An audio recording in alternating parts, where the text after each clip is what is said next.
Hello, this is Brett from Survivalcomms, and today on the bench we have a Radio Shack HTX-242, which is a pretty generic 2-meter mobile radio from the 1990s, and these were actually a really good radio for the time. I got it in a pile of other stuff, and it's still got the factory bracket, and no one's cut the factory power connector off of it, so it's going to be a neat addition to the collection. The only problem with the radio is the backlighting is out, and radios of this vintage, that's a pretty common occurrence, is that all those little wheat lamps inside of it go bad.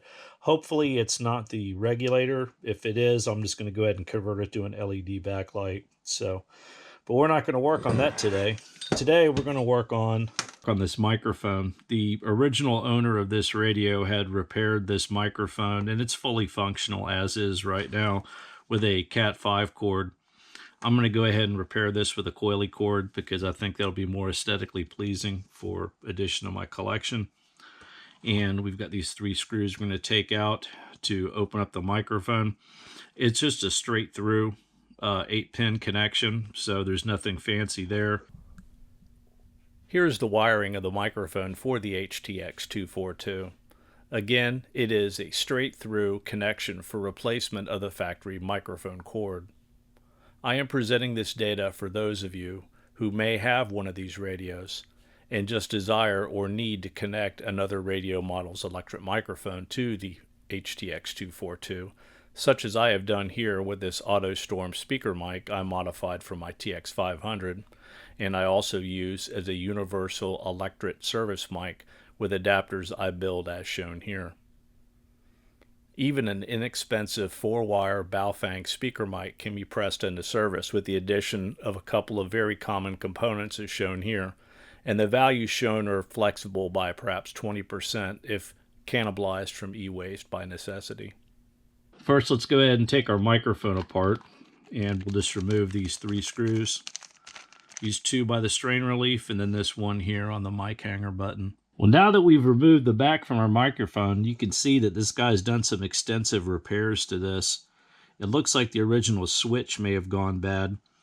So he's fabricated a wire here, and you can see when you hit the push to talk button here, it no longer closes this switch. It closes external to the switch. And I don't know if that's because that switch itself is bad, because all he would have to do is build that up. Well, now we have the board out, and we can see here that it looks like these are almost like little Molex pins that have been shoved in place here. So we can go on the back side of this right here and just transect all of these connections here and make our connections on the back side if we desire to do so. Well, in looking at it, I still haven't made a decision yet as to whether or not I'm going to just go ahead and cut these off here and make my connections here, or if I'm going to go on the back side of the board. So we're going to go ahead and cut away this right here. Well, this is how I've chosen to address the mic cord connection problem. I've just cut each one of these short and removed the insulation and then tinned each one of the wires that runs inside of this little connector here. So the reasoning behind this repair, it looks like, is this micro switch right here does not function. So what he did was he took the existing micro switch that was on here already and tied in this bus wire. And in doing such, he managed to go ahead and build his own mechanical push to talk switch on here, and it seems to function, so I'm going to go ahead and leave that as is. And the mic cable I have is just one of these 8-pin ones. I think these things are like $7 or $8 on Amazon, but we're going to go ahead and cut this end off here, and I've already pinned it out. And again, when you're working with these, it's going to be the same on this. Hook down, left side, pin 1, hook down, right side, pin 8. Now, as far as our cable strain relief, I had this left over from the TX599 headset project from that mic cable I used. And I'm going to go ahead and cut it so it's similar to this one here. And what I'm going to have to do is cut this ear off here and this ear off, and it should fit into this body just fine like that. By cutting those ears off is going to fit into our housing just fine. So to make things easier on ourselves, we'll just go ahead and install our strain relief now. So we've cut our conductors. Now we need to strip and tin each one of them, and you can see how they'll reside inside of there. And then I need to come up with some kind of an insulation solution for these. Well, now we've got our cable prepped to make our connections, and to insulate our connections instead of using heat shrink, and I talked about this in the TX599 video, is just use a silicone wire jacket. So just take and make a little cut, and then you can just peel this off just like that, and you have these nice little boots. And these little boots you can slide over your sections of wire just like that, and when you're done making your connection, just insulate your soldered connection with these little boots, and you can slide them on and off at your leisure. Well, we've completed attaching our microphone cable. Now let's go ahead and use a banjo and make sure that all the connections are good before reassembling.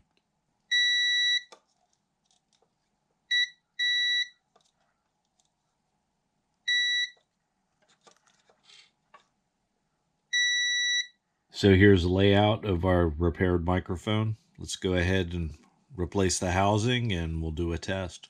Well, let's see how we made out with our repair. Got our radio turned on.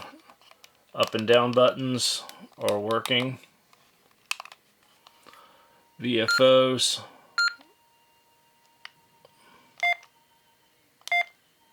VFO button is working. Memory.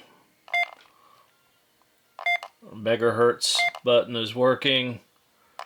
Call button is working. Let's enter on a frequency.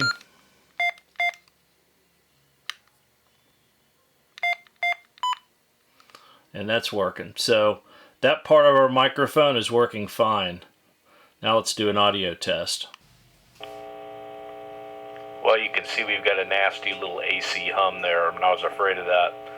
That contact closure that the owner had fabricated with the bus wire is acting like a giant antenna hooking right to the audio amplifier of the radio. Let's take the radio outside of the house and hook it to a battery and see if our hum disappears, and that'll tell us that's what's going on. So let's take our radio outside and see if we still have a problem. Test 1, 2, 3, 4, 5, 5, 4, 3, 2, 1. Rhinoceros, this is Platypus. I am marsupial at this time, over. It's a shame that his repair acted like an antenna like that. I would have liked to have maintained that, because anybody who is that committed to fixing something like this and not leaving the house and buying parts, that's pretty remarkable. So I'd plan on leaving that in place, but again, it's going to have to come out. Well, we've upped our tip game here, and let me get something in here so we can remove this. And we're going to go ahead and apply some heat here. And there we go. It's out of the way. And our switch is removed. Now let's see if we can remove his contact here. And there we go. Out of the way. So now, upon examination, we can see exactly what our original owner was contending with here. The trace right here is gone, and that is the push-to-talk line trace. And basically, the micro switch resides right here. This is ground, and this is your push-to-talk line, and the push-to-talk line trace is completely gone. So I've taken and scraped up enough here to perhaps get a little bit of solder in there, and then I'm going to take a little bit of a resistor lead and run that down underneath our switch, and we're going to tie it and make contact with the micro switch here, and then we'll tie the ground in again right here. So we've completed our repair, and we have the micro switch installed, and that PTT line there, that thing is just on by a thread. It is very, very tiny, but this is holding it down. And then we have our ground lead here. So let's go ahead and see if all is good with functionality. So we'll go back here to our push-to-talk line here and go to our ground and close our circuit. Well, it looks like our push-to-talk lever is going to work out just fine. So let's go ahead and reassemble and test this out and see if we were successful. Test 54321-12345. Rhinoceros, this is Platypus. I am marsupial at this time, over. Well, I'm glad that worked out. I hope this helps. This is Brett from Survivalcomms. Until next time.